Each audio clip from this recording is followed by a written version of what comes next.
social and political commentary from a Christian male perspective.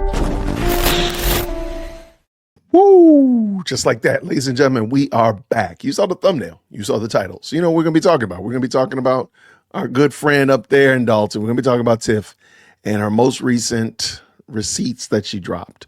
I do have some things I want to talk about before we get there. So I do appreciate you all rocking with me because I'm going to talk a little bit about something that's a dicey topic, and that is Stillbirth Missionary Community Center, Stillbirth Social Justice Activist Activating Center, and the person that stands in front of them every week, Jamal Bryant.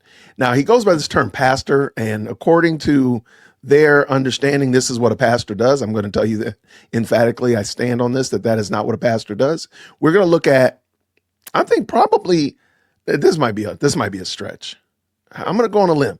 This is definitely one of the top 5 most egregious things that Jamal Bryant has ever done at Stillbirth Missionary Activation Center for Social Justice and Social Change, Critical Change. I don't know. It's not a church though. They have this. They use the word church.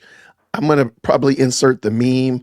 I don't think you know what that word means because this is not a church. And so so shout out to everybody who's jumped in to the live chat. This one, I'm going to say some things that are going to be harsh. So I apologize ahead of time.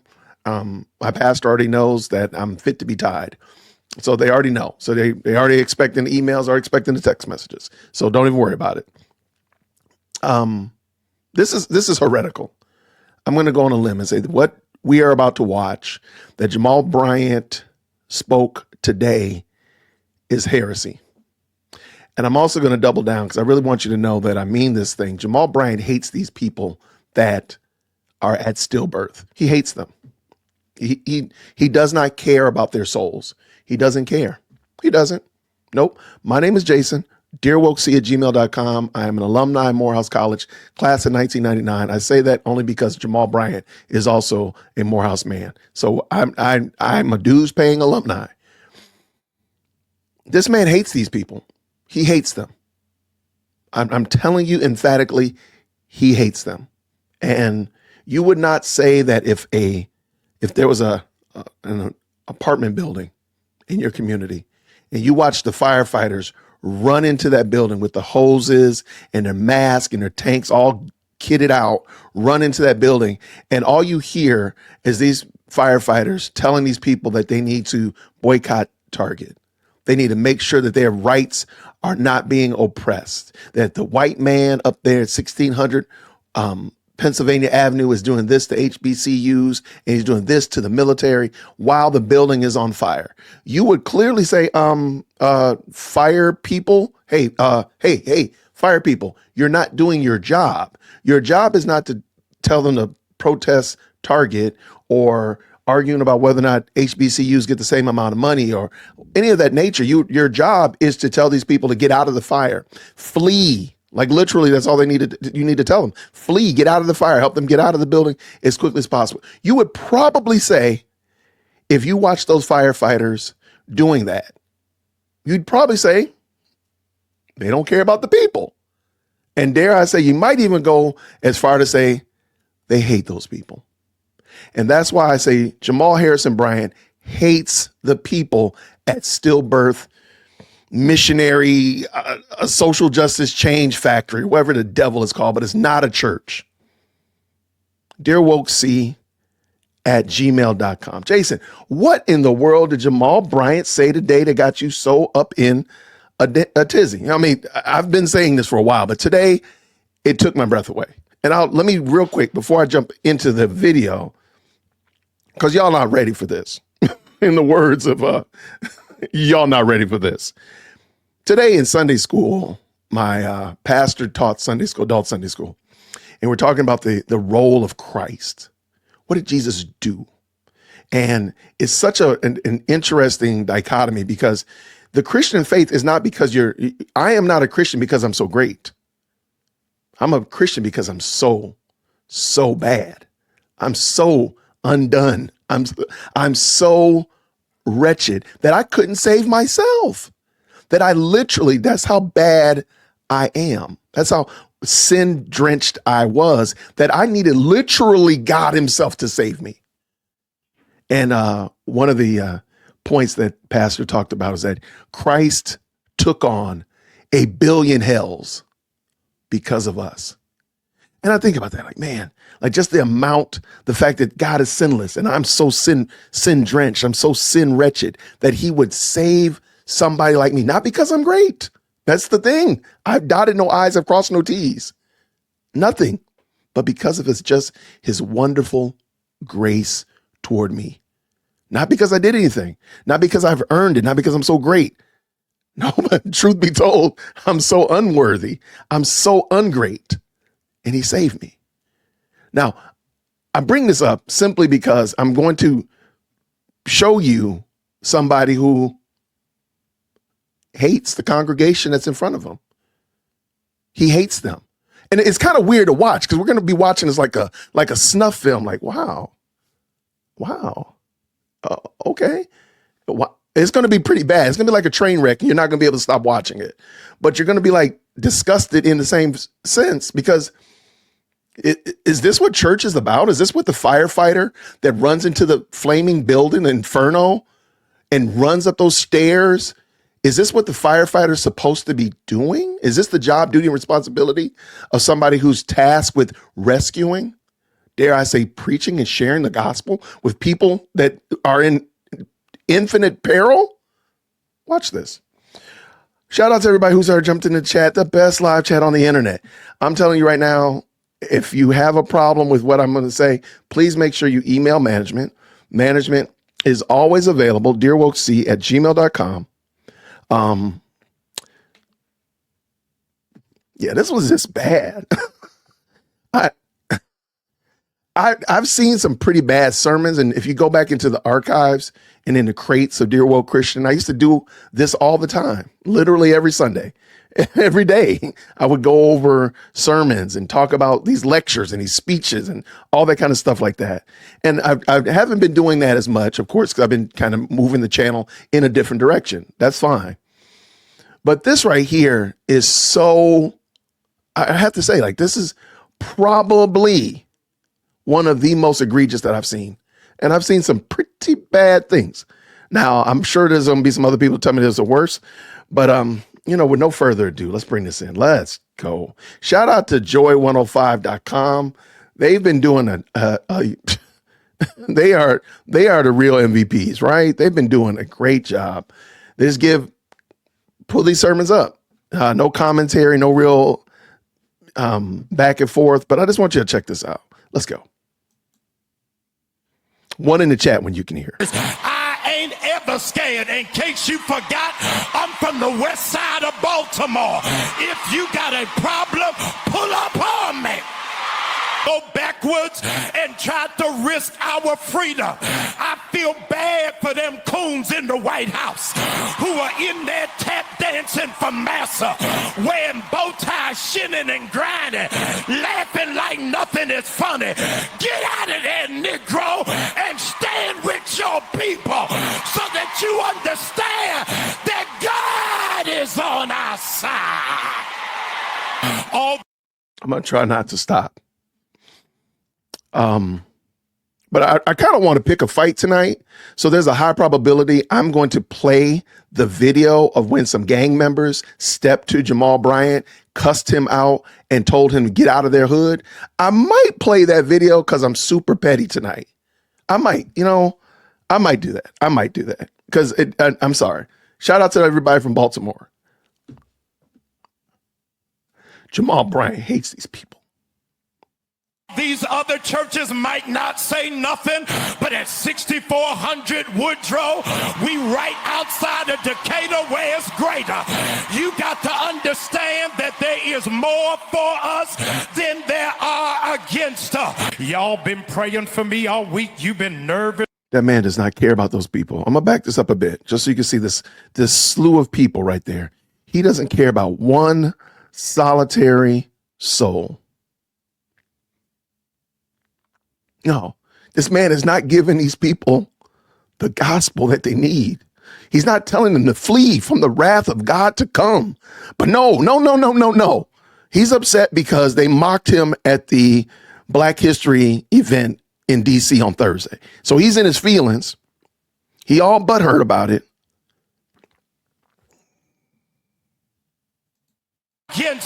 Y'all been praying for me all week. You've been nervous all week, but I ain't afraid of the spooks that sat at the door. These runaway slaves hiding in the White House gonna throw my picture up thinking that I'm gonna be afraid. Okay, if I can be honest, I don't know why they had his picture up there. To be honest, I really don't know why they had it, but it was classic that they did. If you follow Dear Woke Christian, I have the Trump Black History event video went up earlier today, and you see this picture. I don't know why they're in a group of people, and there's this big cutout of Jamal Bryant's head. I don't know. I don't know why it was there. It's hilarious though, but that's not a church though. I don't care what they do at the White House. That would be akin to if they did it at a hockey game, if they did it at an NBA basketball game. So what? But sir, you're in a church. And I'm going to say this again. My name is Jason, dearwokec@gmail.com. Make sure you email management if you don't like what I'm about to say. Jamal Bryant hates these people because Jamal Bryant is not a Christian. There is absolutely, unequivocally, positively zero way that you can see that these people are in a burning inferno, Jamal, and you don't give them the gospel. There's no way. There's no way. There is no way possible. None whatsoever. None whatsoever. And let me also just add this, and I know this might go long, and I do apologize ahead of time. I think is it adorable that the terms that the highly melanated people accuse the less melanated people of doing, the highly melanated people will quickly use those terms toward one another. Is that not preposterous to you? He's literally using every pejorative. The funny thing is, I'm surprised YouTube even lets us say it. I'm just going to pray that they don't take my video down, because he's saying words that YouTube is taking videos down for.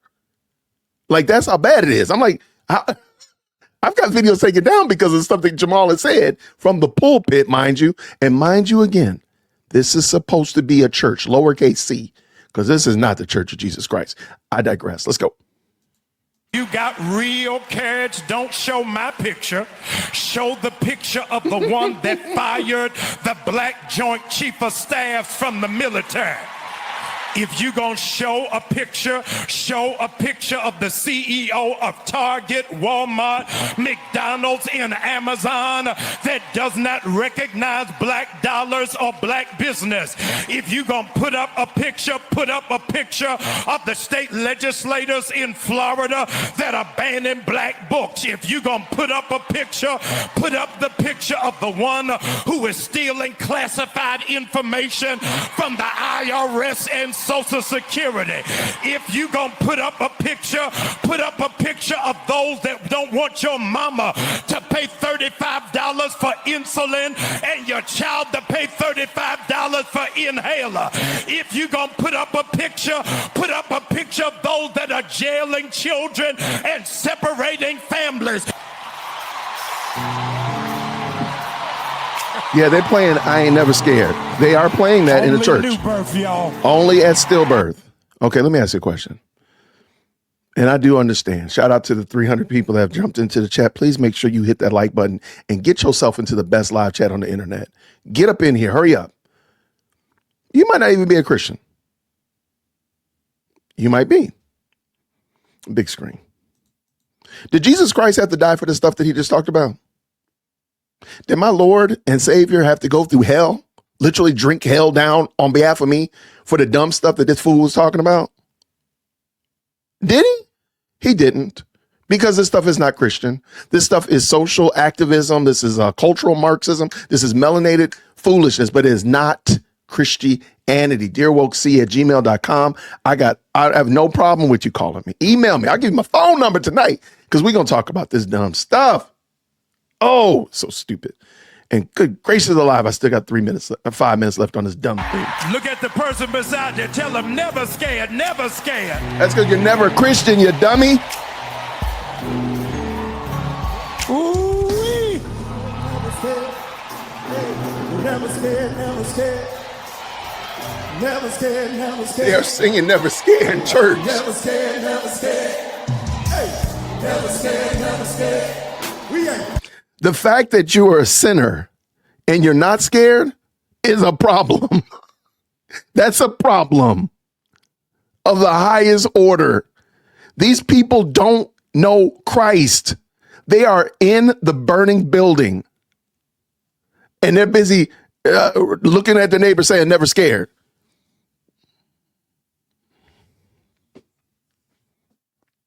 I might have to just jump on over to Tiffany Henry so we can laugh, y'all. This is craziness.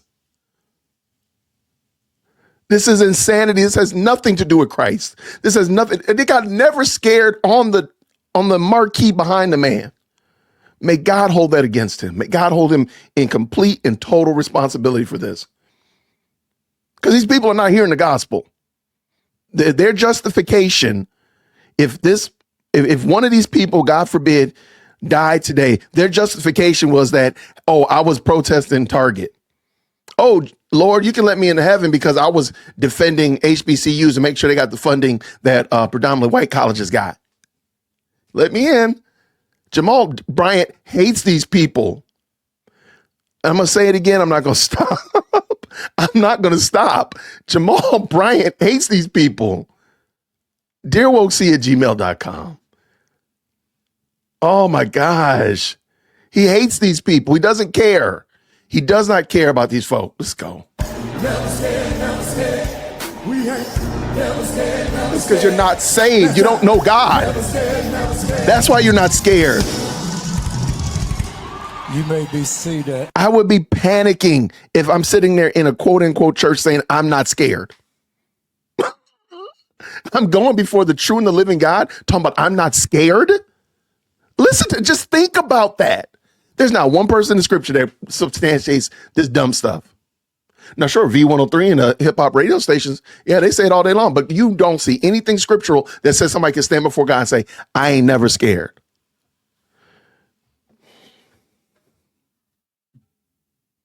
We're not going to make it through here tonight, y'all. I'm just going to tell y'all right now. Y'all, I'm sorry. This is, I can't believe this. This is, okay, we're going to make it, Jason. We're going to do it. Come on, man. We can do this. We can do this.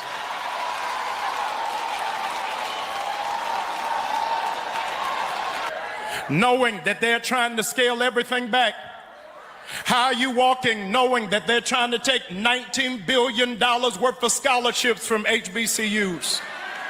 How in the world are you able to walk when it is that they took Joy Reid off of MSNBC, the most fearless black woman on television? Oh, yeah, we're going to talk about Joy in a second. We're going to talk about Joy in a second because I got an unpopular take about Joy. And all I got to do is just ask again. Did Jesus Christ have to die for this?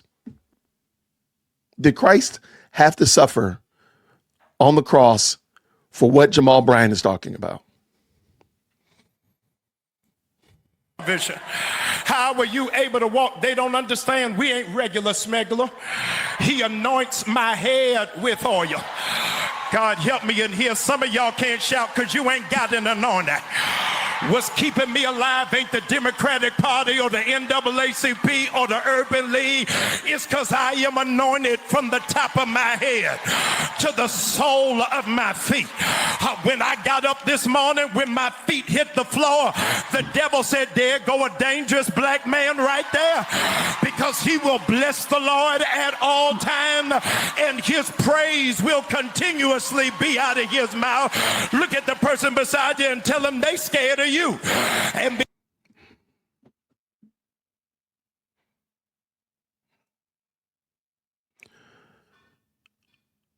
Who's the hero of this story? Who's the hero? Jamal, you looking at your neighbor, me, not Christ. This is a Christless Christianity. This is a Christless gospel. There is no good news. The good news is that I got to do all this stuff to make the devil scared. Ooh, there's an angry black man. I mean, I got to do all of this stuff. But if I could do it, why do I need Jesus?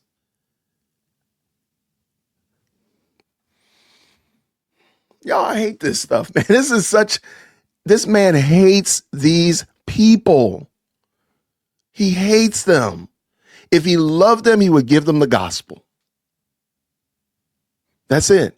It's the power of God unto salvation. This is not going out protesting is not the power of God unto salvation. Being worried about what Elon Musk is doing or what Trump is doing or Joy Reid or any of that other stuff, that's not the power of God unto salvation. There might be good reasons to do those things, sure, but those things are secondary and a distant second, dare I say a light years away second from the main thing, which is the gospel. Let's go. I don't even know what to do. I'm about to rage quit this thing. But man, I still got 4 minutes. Man, come on, Jason. Because they scared of you. Why you acting like a pushover? Why you acting like a chump? Why you acting like you gonna lay down and play dead?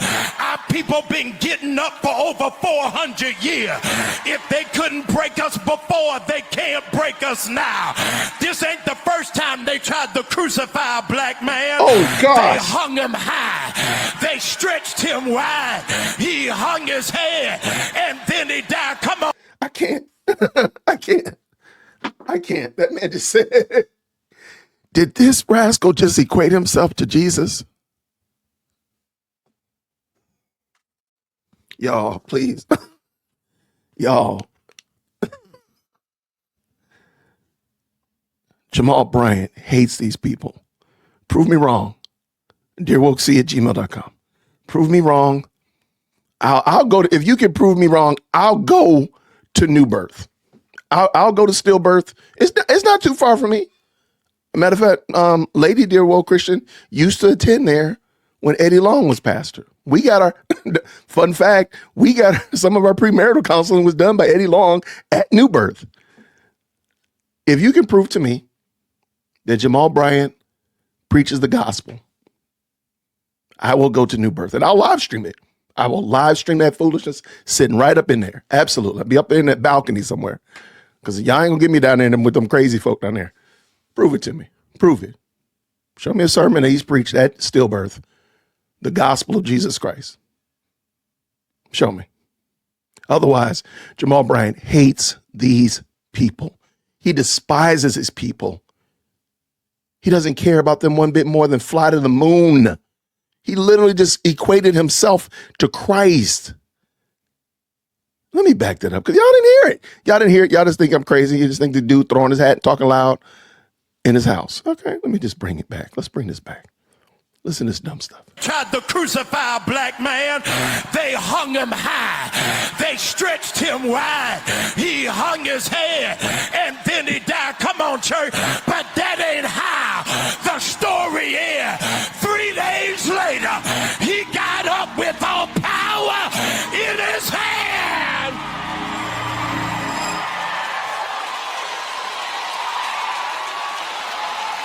You are anointed for this. Be seated. I'm begging you, please. Would you be seated, please? Hallelujah. I need somebody to lay hands on yourself and say, I am anointed for this. It doesn't matter what's getting ready to happen. In the words of Dr. King, we got some difficult days ahead of us. Ladies and gentlemen, in the last 30 days, over 300,000 black people have lost their federal government jobs or their contracts. Yea, though we walk through the valley of the shadow of death. On Friday, I don't know whether you were aware of it, but on Friday, they deleted all police records. So whatever police were found guilty of doing something that was not in alignment, they've got a new lease and their past records will no longer show. Yea, though I walk through the valley of the shadow of death, companies are being pressured not to give an opportunity for people who have melanin like you and I. For the very first time, the military is no longer recruiting black students who have an engineering degree, even if they are at the top of their class, because they are considered DEI hires. Yea, though I walk through the valley of the shadow of death, and poor white people don't even understand. You think it's on us, but it's more y'all on welfare, more y'all on food stamps, more y'all on Medicaid. Y'all better walk in line with us. So real quick, okay, I've got myself together. Thank y'all. Let's just say that everything he said was true. And let's also say that the last point that he just made was true as well, that there are more white people who are DEI hires, more white people on Medicaid and such of that nature. Why are y'all black folk crashing out for it though, and the white folk are not? If that were true.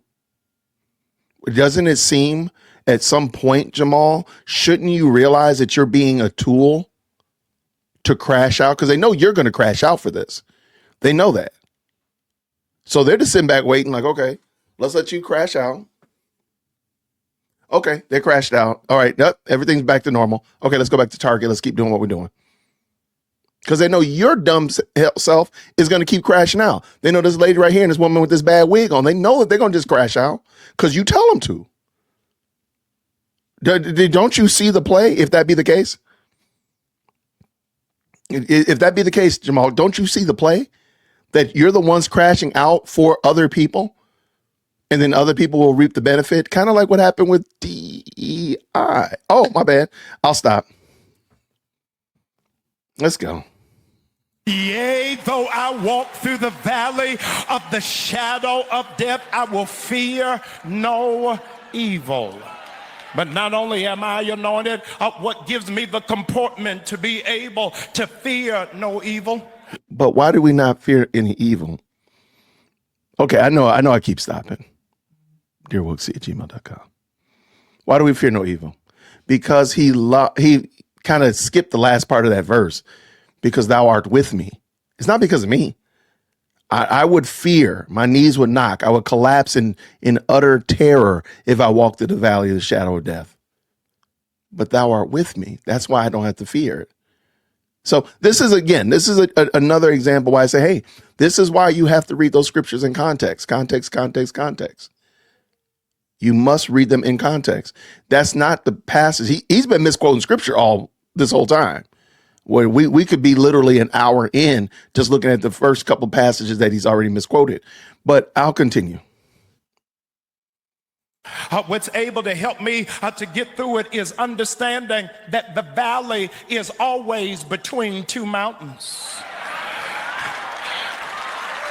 I think I lost you. It's funny. That statement, the valley is between two mountains. And these people are so malnourished.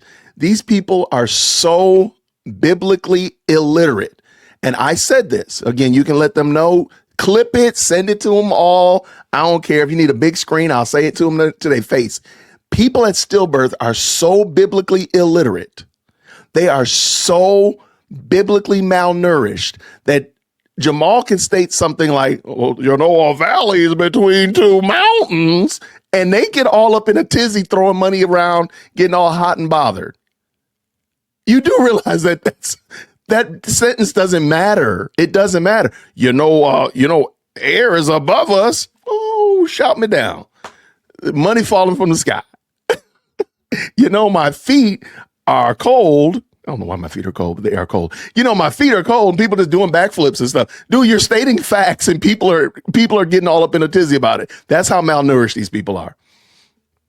I can't even understand this. I can't even. I'm only laughing because my goodness, in the morning, these people, they make me sick. And to know, and I shouldn't even be surprised. There's no reason I should not be surprised.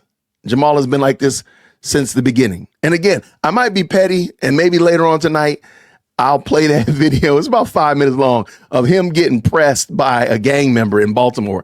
And that dude told him, he told him in no uncertain terms, get up out my hood. And Jamal turned a little round head around and walked right up out of there. Don't act like you all tough and big, my guy, because you got pressed in Baltimore, and it was pretty savage. I got the clip ready, by the way. All right, let's see. Send it to me, dearwokec@gmail.com. It's all good. All right, let's go. I said the valley is just between two mountains. If I'm in the valley, it don't mean I'm going to stay there. It means I'm getting ready to go to a higher level. Teachers, don't be afraid to teach Black history.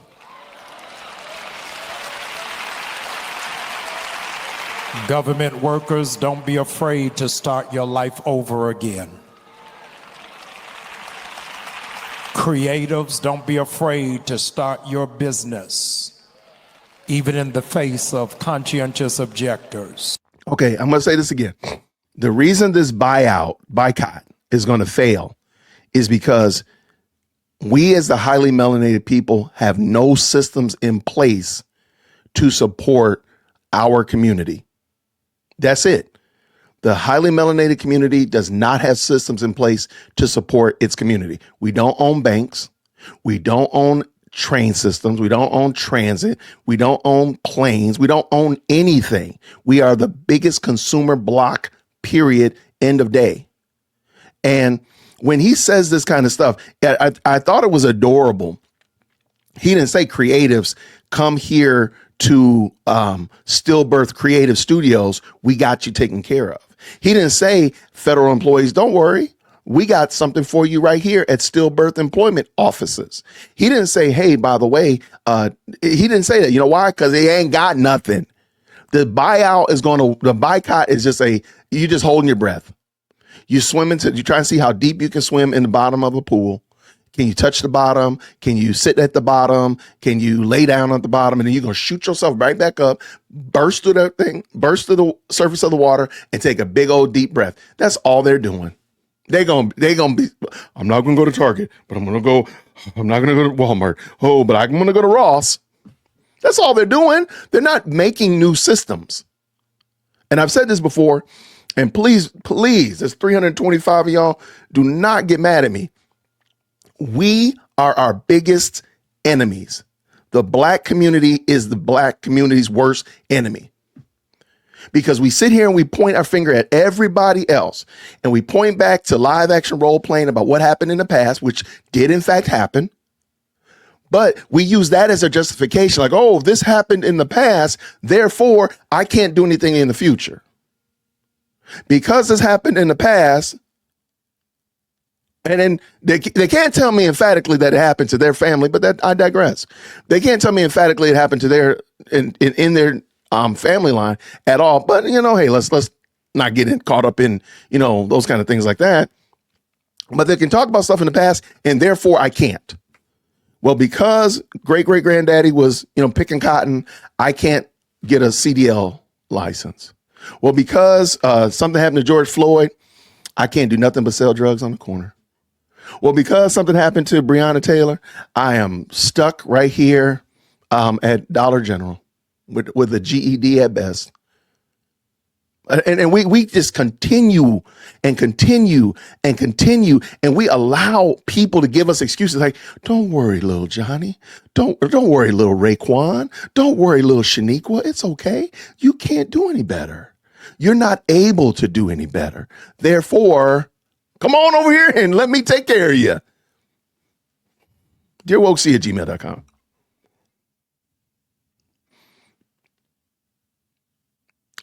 Look at this right here. Look at this. Look at this right here. Look at Bashful over here using logic. Don't you know logic is racist? Finish this up, Jason. We're almost there. We almost made it. Lord have mercy, almost made it. I want you to understand that the system wants us living in fear. I'm trying my best, y'all. Everything he's just talked about is fear-inducing. There's no self-actualization. And again, this shouldn't even be happening at a church. Lowercase c. This shouldn't be happening at a church, period. But he's not even talking about things that even remotely rhyme with self-actualization, that you're able to do these kind of things. No.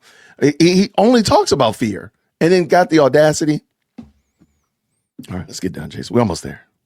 Don't stop. With 300 executive orders in just 30 days, they want us so overwhelmed that you don't even want to watch the news. You're stressed by every alert that comes to your phone. You're beginning to feel powerless. But might I? Okay, I'm done. Is the irony the fact that this dude is doing spiritual CNN? Did anybody else catch that irony that you're legitimately telling us what Rachel Maddow talks about? You're honestly talking about what Joy Reid talks about in a church environment with a veneer of Christianity over it. Is that, am I the only one that caught that comedy? I'm sorry, maybe I'm just going crazy. That has got to be the highest order of pure, unadulterated, unmitigated, stir-fried, grass-fed foolishness. DearWokeC@gmail.com. Yo, I apologize, y'all. I really wanted to start out on a good note. I had the Joy Reid. I was going to talk about Joy Reid and the such like that. And Marshall the Plug sent me this, and something told me to watch it. And I was going to go live at 4 o'clock. That's how bad it was. I had to go home. I had to go in there and pray. Because this is just unadulterated, dumb stuff. Like, nobody gets up on Sunday morning to hear this. He says you're afraid to watch the news. You're stressed out to watch the news. And then your dumb butt talks about the news in church. Not the glorious gospel. Not that Christ came to save sinners. It is God's great pleasure to save sinners. Nope. We're going to talk about Target boycotts and teaching Black history in school. Because they don't teach. We never taught Black history in school, ever. I'm 51 years old, Lord willing, this April. And they never taught Black history in school. Never did. Nope. Never did. Not until somebody came down from on high and told us that you must teach DIE in school. That's the only time they ever did. I don't know how I ever made it. I have no idea. Everybody, thank you so much. I appreciate y'all so much. I'll see you all real soon. Grace and peace. Take care.